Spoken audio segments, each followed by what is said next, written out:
तो बुलेटिन की शुरुआत सबसे बड़ी अपडेट के साथ करेंगे। समाजवादी पार्टी ने अपनी राष्ट्रीय कार्यकारिणी की जो सूची है उसको अपडेट कर दिया है, संशोधित कर दिया। आपको बता दें 63 सदस्यों की राष्ट्रीय कार्यकारिणी में 4 और सदस्य ऐड ऑन किए गए हैं, जिनमें अनु टंडन, राम गोविंद चौधरी, विनय तिवारी और ओम प्रकाश सिंह को राष्ट्रीय सचिव नियुक्त किया गया है, पद मिला है। अब सपा की राष्ट्रीय कार्यकारिणी में कुल 67 सदस्य हो गए हैं। आपको बता दें कि ये इस वक्त की बेहद बड़ी अपडेट है। सपा ने अपनी कार्यकारिणी को संशोधित किया है, यानी कि करेक्टिफाई किया है, और संशोधित कार्यकारिणी की जो सूची है वो भी जारी हो चुकी है। और पहले जो सूची थी उसमें इन 4 नामों को ऐड ऑन नहीं किया गया था। 3 लोगों को पदभार मिला है, 4 नाम ऐड ऑन किए गए हैं और सूची जारी हुई है दोबारा से। चलिए ग्राउंड जीरो का रुख करते हैं। अनूप हमारे साथ में ग्राउंड जीरो से लाइव जुड़े हुए हैं। अनूप, क्या कुछ अपडेट है? राष्ट्रीय कार्यकारिणी में संशोधन हुआ है, सपा ने राष्ट्रीय कार्यकारिणी की नई सूची जारी कर दी है और 63 की बजाय अब 67, जिनमें राम गोविंद चौधरी का जो पद है वो राष्ट्रीय सचिव का रखा गया है। देखिए, समाजवादी पार्टी ने जो जल्दबाजी में कार्यकारिणी सूची निकाली थी, अब उसको संशोधित कर दिया है और अपनी गलती का सुधार किया है। आपने देखा है सूची में कहीं न कहीं ब्राह्मण को साधने की कोशिश की गई है। पूर्वांचल में बाहुबली हरिशंकर तिवारी के बेटे विनय तिवारी हैं, जो पूर्वांचल में एक अच्छा दबदबा रखते हैं, कई जिलों में उनकी पैठ है और ब्राह्मणों में सबसे ज्यादा उनकी पैठ है।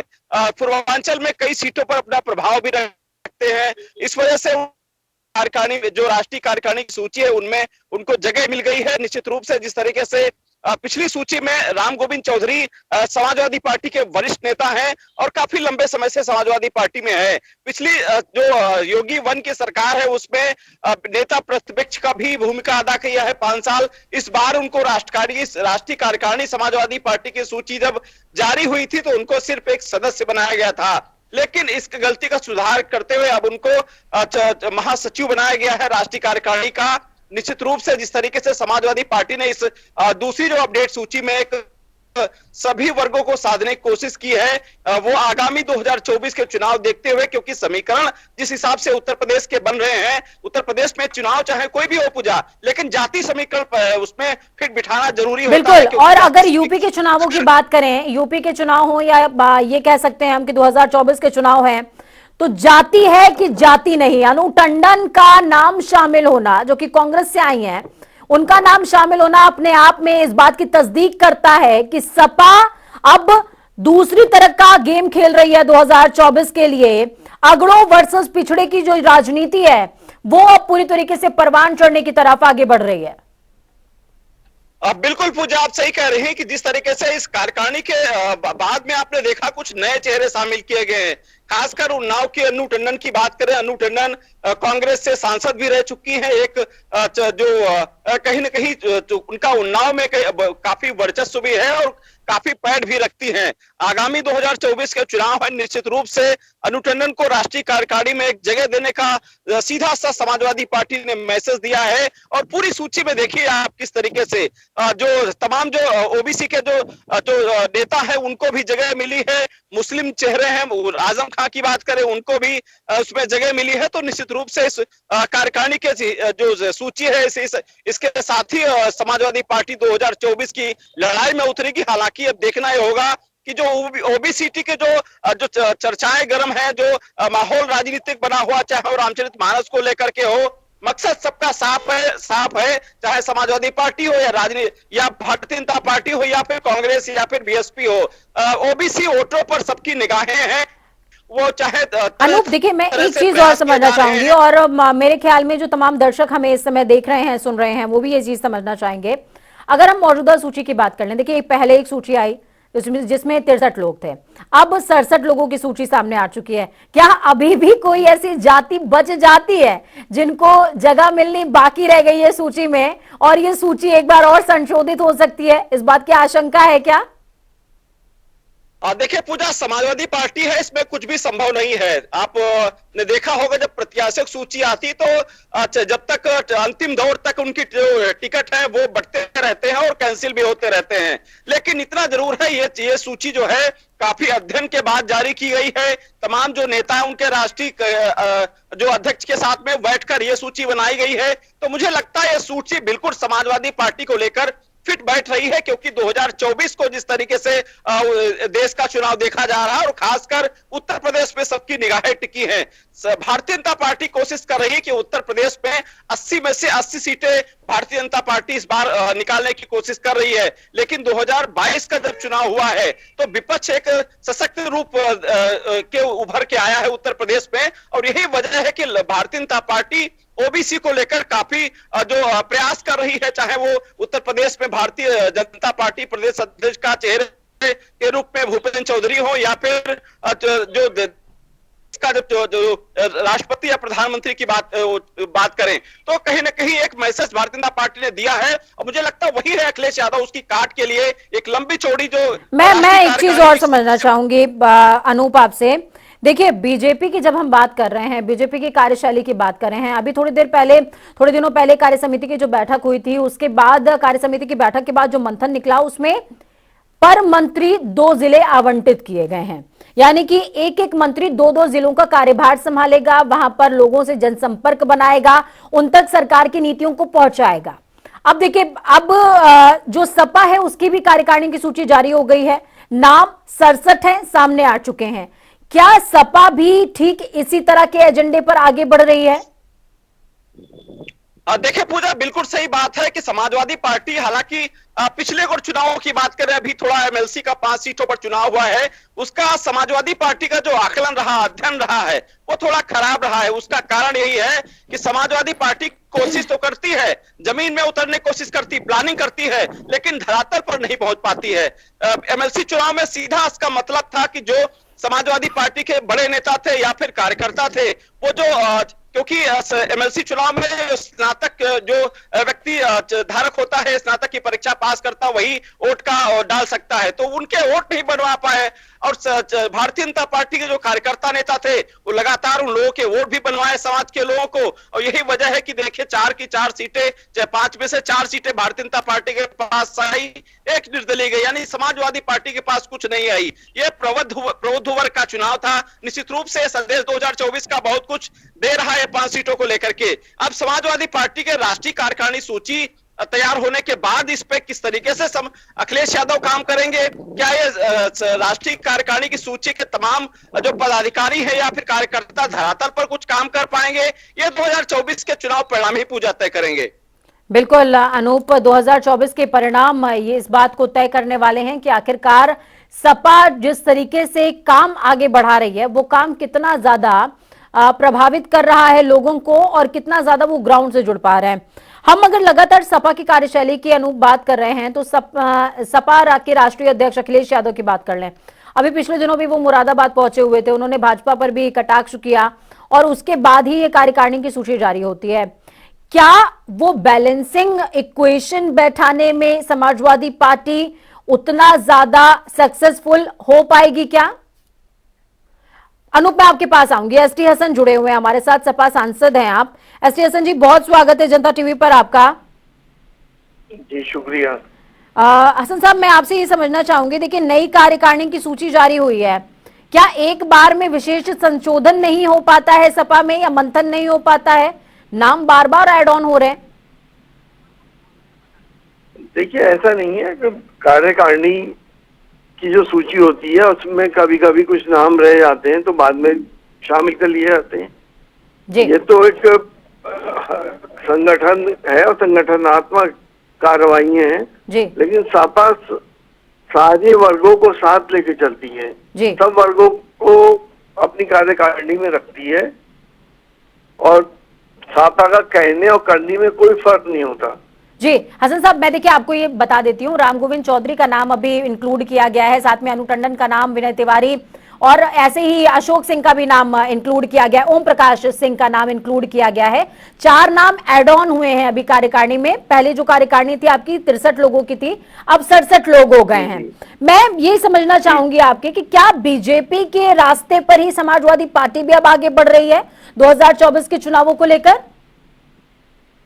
देखिए बीजेपी तो एक वर्ग विशेष की पार्टी है, हम उनके रास्ते पे कभी नहीं चलना चाहते और ना ही चलेंगे। नहीं, आपने भी कार्यकारिणी में ब्राह्मण चेहरे लेकर के आप लोग भी तो आए हैं, बहुत सारे ब्राह्मण चेहरे हैं। हाँ, तो ब्राह्मण क्या हमारे नहीं है? जी क्या ब्राह्मण पे अधिकार सिर्फ बीजेपी का है? जी भाई ये कोई भी पार्टी किसी की ठेकेदार नहीं होती और ना होना चाहिए जी। सबकी हर पार्टी को सारे वर्गों का ख्याल रखना चाहिए और सब वर्गों के काम करने चाहिए। लेकिन जो हमारी अपोनेंट पार्टी है वो खास तौर से एक विशेष वर्ग का ध्यान रखती है और हिंदुस्तान की दूसरी बड़ी आबादी को नेग्लेक्ट करती है। ठीक है हसन साहब, मैं आपसे एक बात और समझना चाहूंगी। देखिए अभी एमएलसी चुनाव हो करके गए हैं, एमएलसी चुनावों में सपा के हाथ खाली रहे। अब 2024 के लिए क्या प्रेडिक्शन है? एसटी हसन जो कि सांसद हैं। हेलो जी, मेरी आवाज आप तक पहुंच रही है हसन साहब? जी अब आ रही है। मैं ये कह रही हूँ कि देखिए एमएलसी चुनाव हुए, उसमें सपा के हाथ खाली रहे हैं। 2024 के लिए आपका क्या प्रेडिक्शन है? देखिए इस चुनाव में और आगे वाले चुनावों में बहुत फर्क है जी। हमें अपना आत्म विश्लेषण भी करना है जी। कहाँ हमसे चूक हुई है और कहाँ जो लोकल एडमिनिस्ट्रेशन है उसने बीजेपी का कार्यकर्ता बनकर काम करा है।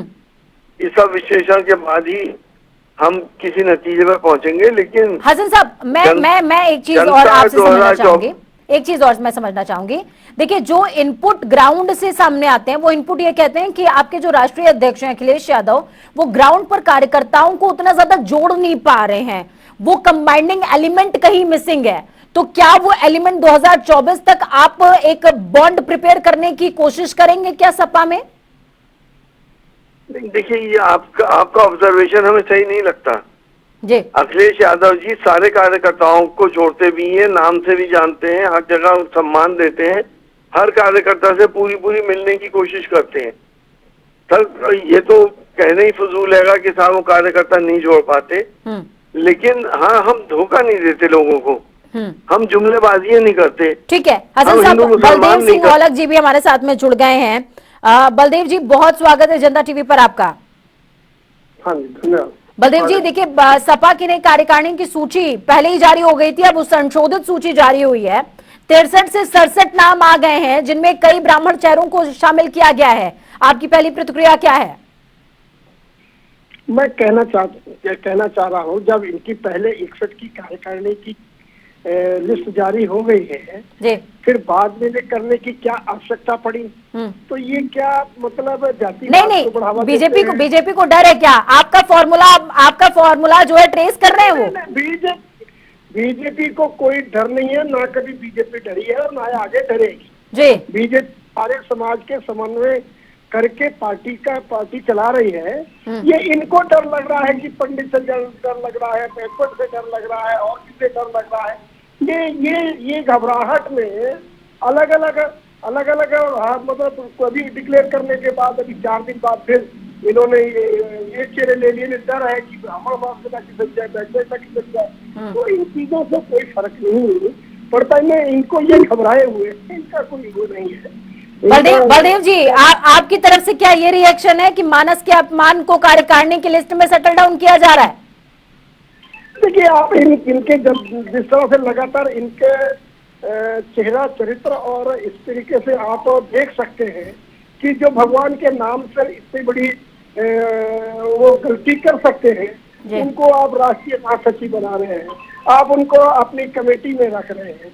ये कहाँ का है जो धर्मों का अपमान कर रहा? कोई भी किसी भी पार्टी में उसको कोई अधिकार नहीं है कहीं उसको सिद्धांत अपने बलदेव जी हसन साहब भी हमारे साथ में जुड़े हुए हैं, एसटी हसन भी जुड़े हुए हैं। वो तो कह रहे हैं कि समाजवादी पार्टी का ये अपना निर्णय है, केंद्रीय नेतृत्व तय करता है और हम कितनी भी बार अपनी सूची को संशोधित कर सकते हैं, वो हमारा इंटरनल मैटर है। और दूसरी तरफ 2024 के लिए इसको बड़ी प्रिपरेशन बता रहे हैं एसटी हसन साहब।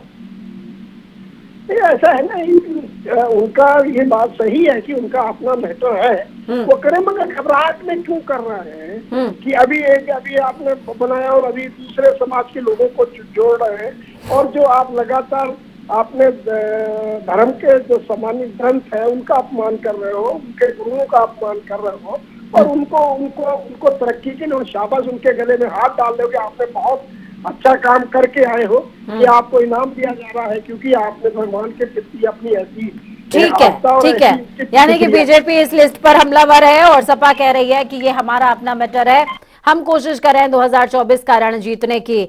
आप दोनों का ही बहुत शुक्रिया हमारे साथ जुड़ने के लिए, अपने अहम विचार साझा करने के लिए। अनूप जुड़े हुए हैं लगातार हमारे साथ। अनूप, देखिए, आपने बलदेव सिंह औलख को भी सुना, आपने एसटी हसन को भी सुना, दोनों की अपनी अपनी राय है, अपनी अपना उनका मशवरा है। कह रहे हैं 2024 को लेकर के हमारी अपनी तैयारी है, जबकि बीजेपी कह रही है कि भाई आप हर वर्ग को हड़बड़ी में साधने की पुरजोर प्रयास कर रहे हैं। देखिए पूजा, अगर पूरे लिस्ट की बात की जाए या फिर जिस घटनाक्रम का बात किया जाए कि दोबारा सूची समाजवादी पार्टी को आखिर क्यों जारी करनी पड़ी, क्योंकि लगातार बीजेपी हमलावर है समाजवादी पार्टी पर। अभी आपने देखा रामचरितमानस पर किस तरीके से दंगल मचा हुआ है। इसके पीछे कहीं धर्म का मामला नहीं है, इसके पीछे कहीं ना कहीं ओबीसी वोट को साधने की कोशिश कर रहे हैं। तो ये पूरा जो दंगल मचा हुआ ये वोट 2024 की लड़ाई को लेकर के है। अब इस के माध्यम से समाजवादी पार्टी ने एक बार फिर से जाति समीकरण फिर बैठाने के लिए इस दूसरी सूची, संशोधित सूची जारी की है। लेकिन भारतीय जनता पार्टी लगातार वो कहती रहती है कि उसके जो कार्यकर्ता हैं हमेशा चुनावी मोड में होते हैं। एक चुनाव खत्म होता है, दूसरे चुनाव की तैयारी करना शुरू कर देते हैं। मुझे लगता है कि भारतीय जनता पार्टी के सबसे जो बड़ा जीतने का कारण यही है कि हमेशा उनके कार्यकर्ता तैयार रहते हैं। अब समाजवादी पार्टी सूची के माध्यम से 2024 में उत्तर प्रदेश क्या पूरे देश में उतरेगी। अब इस सूची को कितना जनता उसको प्रभाव डालेगी, क्या इन सूची के माध्यम से सभी जातियों को सराहा जा सकता है, या फिर जिस तरीके से पूर्वांचल में हरिशंकर तिवारी के बेटे विनय तिवारी को समाजवादी पार्टी ने एक बार ब्राह्मण चेहरे के रूप में पूर्वांचल को साधने की कोशिश की है, क्योंकि पूर्वांचल एक और सबसे बड़ी बात अनूप ये है कि देखिए, ब्राह्मणवादी चेहरे तो जरूर शामिल कर लिए हैं, लेकिन इन चेहरों का वर्चस्व ब्राह्मणों के बीच में कितना है, इन चेहरों का जो वर्चस्व है समुदाय के बीच में कितना है, ये भी मायने रखेगा। बहुत शुक्रिया हमारे साथ जुड़ने के लिए, अहम जानकारी ग्राउंड जीरो से साझा करने के लिए। तो चलिए लखनऊ की सड़कों का रुख करते हैं, जहां पर CM Yogi Adityanath ground zero पर मौजूद हैं।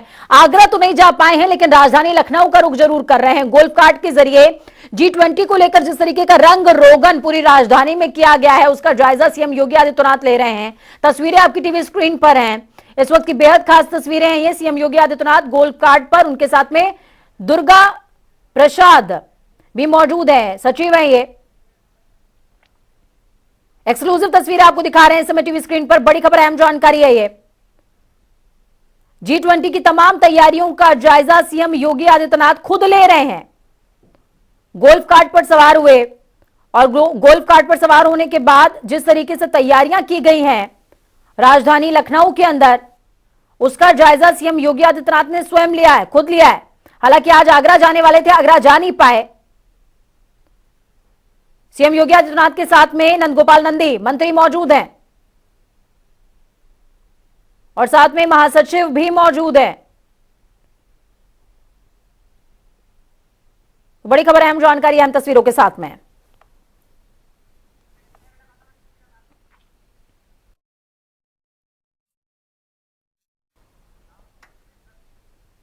तो वहीं दूसरी तरफ उत्तर प्रदेश के मुख्यमंत्री योगी आदित्यनाथ वाराणसी के 2 दिवसीय दौरे पर थे। आज संत रविदास जयंती के मौके पर सीएम योगी गोवर्धनपुर के रविदास मंदिर पहुंचे, जहां पर वो रविदास जयंती के मौके पर आयोजित कार्यक्रम में शरीक हुए और संत शिरोमणि की प्रतिमा पर माल्यार्पण के बाद शीश भी झुकाया। आदरणीय प्रधानमंत्री जी ने अपने संदेश में सभी संतों भक्तों को आगे बढ़ने के लिए एक जो नई प्रेरणा दी है, उसके तहत प्रधानमंत्री जी का संदेश है कि संत रविदास जी की 646वीं जयंती पर समस्त देशवासियों की ओर से उनको श्रद्धापूर्वक कोटि कोटि नमन। इस अवसर पर आयोजित किए जा रहे कार्यक्रम के बारे में जानकर अत्यंत प्रसन्नता हुई है। संत रविदास जी के विचारों का विस्तार। सीएम योगी आदित्यनाथ ने लखनऊ के अर्जुनगंज में महामना शिक्षण संस्थान बालिका प्रकल्प के कार्यक्रम में वो शरीक हुए, जहां पर उन्होंने बालिका छात्रावास का भूमि पूजन किया है।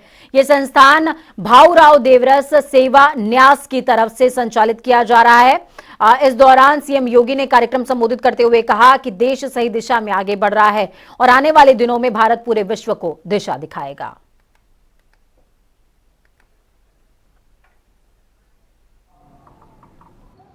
सदैव स्वावलंबन की रही है। स्वावलंबन की परंपरा के पीछे यहाँ का समाज रहा है। एक बात जो अक्सर हम सबको जानने और देखने को मिलती है, हम राष्ट्रपिता महात्मा गांधी के ग्राम पूर्व केंद्रीय मंत्री रविशंकर प्रसाद ने प्रेस कॉन्फ्रेंस के जरिए केंद्रीय बजट 2023-24 की खूबियां बताई। आपको बता दूं कि हाईकमान की योजना के तहत मंत्रियों और पूर्व मंत्रियों को देश भर में लोगों को बजट की खूबियां बतानी है। पूर्व केंद्रीय मंत्री रविशंकर प्रसाद ने प्रेस कॉन्फ्रेंस करते हुए बजट को सर्वव्यापी, सर्वस्पर्शी बताया। उनका कहना था कि भारत को दुनिया का विकसित देश बनाना इस बजट का एजेंडा है। भारत की विकास दर तकरीबन 7% होने वाली है। उत्तराखंड के प्रतिभा संपन्न नौजवान एग्रीकल्चर में सक्रिय हों और स्टार्टअप का लाभ उठाएं। इस बजट के केंद्र में भारत का कृषि विकास, 20 लाख करोड़ का क्रेडिट की व्यवस्था है, हाईएस्ट एवर, सबसे अधिक, और उसमें टेक्नोलॉजी का प्रयोग हो, यह बहुत जरूरी है। इसलिए स्टार्टअप मूवमेंट को एग्रीकल्चर में लाया जाए। आपको जानकर खुशी होगी कि भारत स्टार्टअप मूवमेंट 15 से शुरू हुआ प्रभावी रूप से, आज 90,000 स्टार्टअप हैं देश में। दुनिया की तीसरी बड़ी स्टार्टअप ताकत भारत बन गया है और 100 यूनिकॉर्न है। यूनिकॉर्न का मतलब क्या होता है? जिसका रेवेन्यू $1 बिलियन यानी 7,000 करोड़। उत्तराखंड के शिक्षा मंत्री धन सिंह रावत ने प्रेस कॉन्फ्रेंस करते हुए कहा कि धामी सरकार स्कूली बच्चों के भारी भरकम बैग के बोझ को कम करने के लिए योजना बना रही है। जल्द ही राज्य में जो संचालित हैं सभी शिक्षा बोर्ड के साथ विचार विमर्श करते हुए इस विषय पर निर्णय लिया जाएगा और सभी स्कूलों में बैग फ्री डे कक्षा संचालित की जाएगी, जिसमें बच्चों के लिए योग क्रीड़ा की पाठशाला भी संचालित की जाएगी। बच्चों को तनाव मुक्त रखने के लिए सरकार ने इस पहल की शुरुआत की है। एक दिन महीने में बिना बस्ते के जो है स्कूल जाने का एक अभियान ले रहे हैं और उस दिन बच्चों को योग से लेके कृषि विषय से लेके और अन्य कई गतिविधियों को भाग लेने के लिए विचार उस पर चल रहा है। दूसरा यह है कि जितने भी हमारे सीबीएसई बोर्ड के स्कूल हैं, आईसीएसई बोर्ड के स्कूल हैं या प्राइवेट स्कूल हैं या गवर्नमेंट स्कूल हैं, इन चारों बोर्डों कुमाऊं का सबसे बड़ा नगर निगम हल्द्वानी इस बार स्वच्छता सर्वेक्षण में प्रथम स्थान पर आने के लिए पूरी तैयारियों के साथ जुट गया है। आपको बता दें कि डोर टू डोर कूड़ा कलेक्शन हो या फिर प्लास्टिक के खिलाफ अभियान चलाना हो, नगर निगम स्वच्छता सर्वेक्षण के नियमों के तहत अपनी जो कमर है वो कस चुका है। तो वहीं मुख्य नगर आयुक्त पंकज उपाध्याय का कहना कि हल्द्वानी शहर की साफ सफाई की व्यवस्था और कूड़े को निस्तारित करने का प्रबंध भी समुचित रूप से नगर निगम कर रहा है। लिहाजा इस बार स्वच्छता सर्वेक्षण में हल्द्वानी नगर निगम के बेहतर प्रदर्शन की उम्मीद है और सर्वेक्षण संबंधित सभी तैयारियों में नगर निगम के अधिकारी, कर्मचारी और स्वच्छता समितियां जुट गई हैं। प्रथम आना हमारा लक्ष्य है। इसको लेकर के हमने जितने भी हमारे मानक हैं, चाहे टॉयलेट संबंधी मानक है, गार्बेज फ्री होने का मानक है, गली मोहल्लों नालियों की सफाई का मानक है, पब्लिक पार्टिसिपेशन का मानक है, जागरूकता का मानक है, यूजर चार्ज की वसूली का मानक है, door to door collection, segregation और एसटीपी प्लांट का संचालन रहेगा। बने रहिए जनता टीवी के साथ, क्योंकि हमें आपकी ताकत, अपना और अपनों का बहुत ज्यादा ख्याल रखिए। नमस्कार।